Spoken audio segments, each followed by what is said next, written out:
nin taajir ayaa wuxuu soo galay bank New York ku yaala waxa uuna ku yiri waxaan rabaa lacag amaaha oo $5,000 gaaraysa.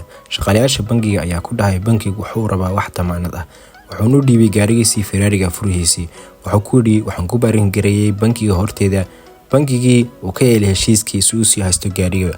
Bankigii 5,000 ayuu amaahiyay ninkii taajirka ahaa.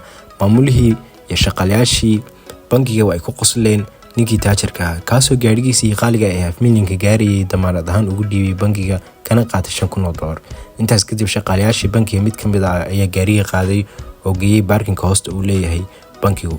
2 isbuuc markay ka soo wareegtay uu soo laabtay ninkii taajirka ahaa 5,000 uu bixiyay iyo faa'iidadii la socotay oo ahayd $20. maamulihii bankiga ayaa wuxuu ku yiri ku faraxsanahay inaan la heshiisay laakiin waxaan dareemay xoogaa yaaba maxaad u danaysay $5,000 u amaahato adigoo noocan qaaliga gaariga wata.